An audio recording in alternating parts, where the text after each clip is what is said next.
There is only one way you can get responsibility from students, and that is that they participate. Now, let me show you a couple of things in a sequence of what is involved in the participation. Number one, when I dealt with my own kids, I wanted them to be responsible, and so I knew they had to participate.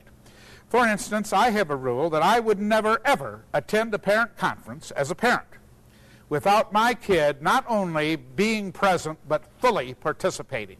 If there were ever a way to show a kid he's a worthless hunk of junk, all you got to do is let him at home while the parents and teacher discuss his future.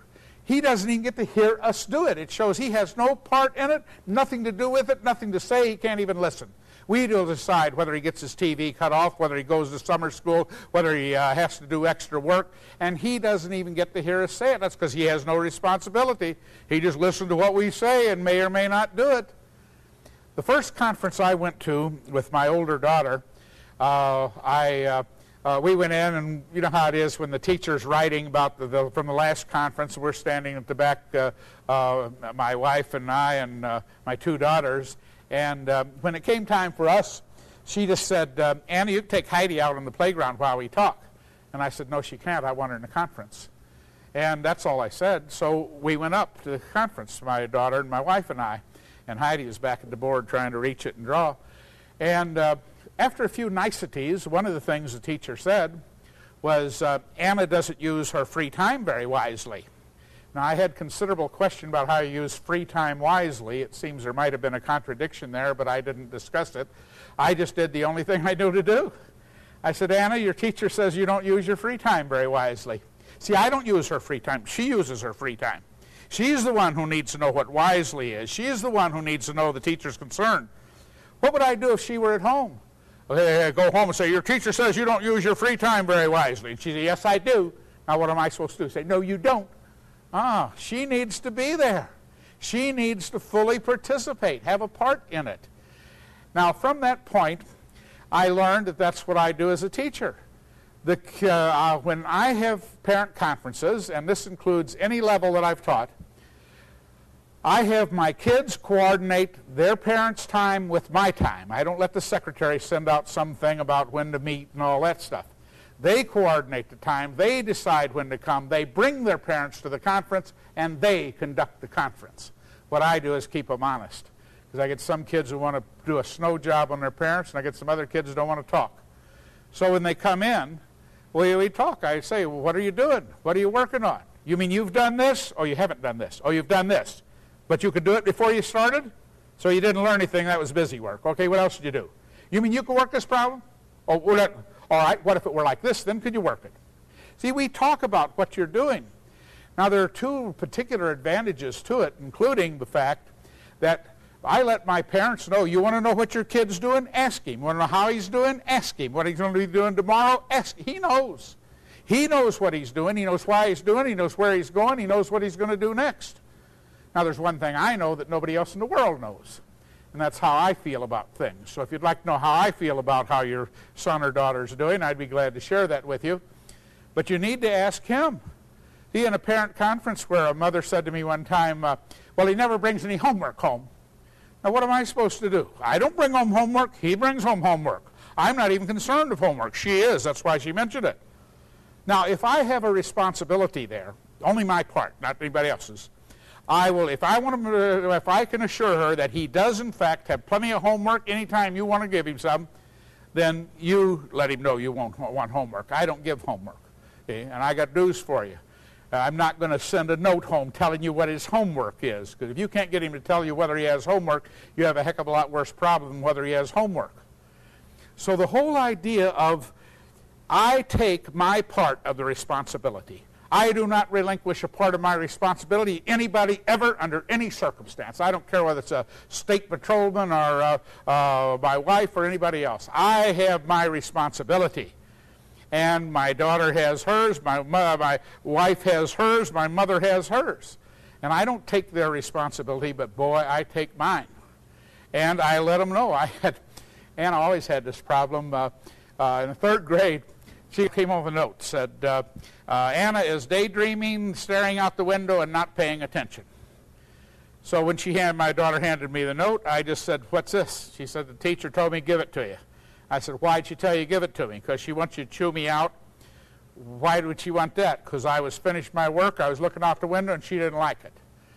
And I said, well, doesn't it bother you that the teacher is concerned enough to send a note home? She said, no, I was finished my work, so I didn't have anything to do.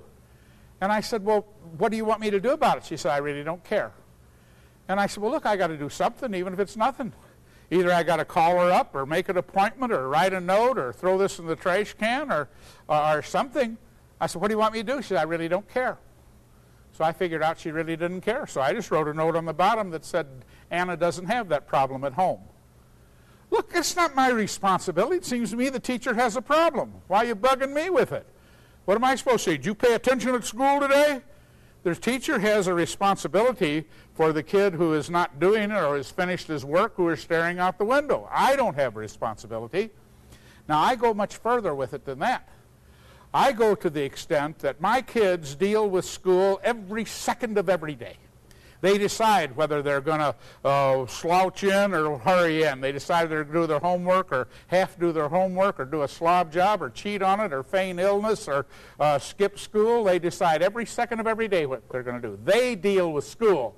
I deal with my kids. I don't deal with school. Now, that's just one manifestation of it. Let me show you a couple of other things that are involved. In terms of getting the kid to accept his part of the responsibility, not mine, I have responsibility, but the kid has his. And what we have to do is shift that responsibility to him. It's technically not shifted because it never had it to shift. But in terms of the way a normal classroom runs, that's what has to happen. Let me show you in the simplest way I know with a questioning technique, where I run my class on an individualized basis. Suppose a kid came up to me and said, hey, Mr. Page, how you work this problem? Now, the one thing I would never do, I've never done even by error, would be to tell him how to work that problem. Because the extent to which you tell somebody something is the extent to which you deprive him of learning. If you want a kid to have nutrition, you feed him. If you want to learn to eat, you let him feed himself. What you do is structure it so he doesn't eat sawdust, jab himself in the eye, or cut his finger off. He learns to eat by eating. He doesn't learn to eat by your feeding him.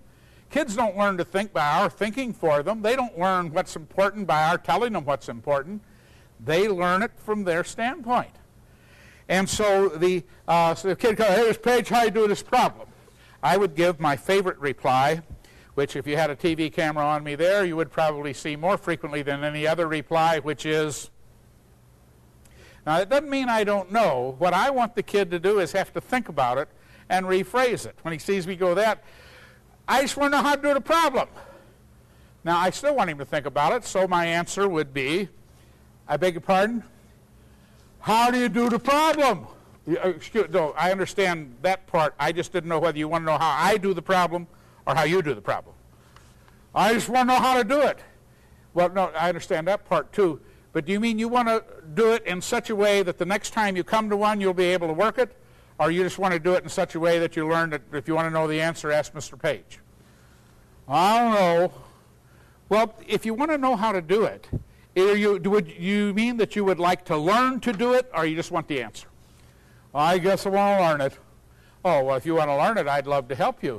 Let me ask you something. Do you know how to start it? I don't know. That's why I'm asking. Well, let me ask you this. Do you know a way to start it? Yeah? Do you know two ways to start it? Well, why don't you start the way you know then? Now, if he started it, I would deliberately, I don't care most anything about it, I would say, nope. Because the first thing I'd check is his commitment to it. Because he says, well, and I don't know, then that means he's just making a guess. But he says, yes, it is. Fine. Now, all I would have to do is say, what if this were a 5 instead of a 9? What if this were only 2 problems here instead of 1? What if it didn't have this number? What if the decimal point were not there for the moment? What would happen if and at some point, I think I could get that kid to find out how to go, oh, okay. Do you realize that if a kid figures out how to do a problem, he will be 1,000 times more reinforced than he would ever be from my saying, oh yes, very good, here's how you do it. Yes, that was right, you're getting better. That's a wipeout to a kid. But when the kid didn't know how to do it, and now he does know how to do it, and he figured it out with some help, resourcefulness, he'll never forget it, and he becomes more independent, and he becomes more responsible.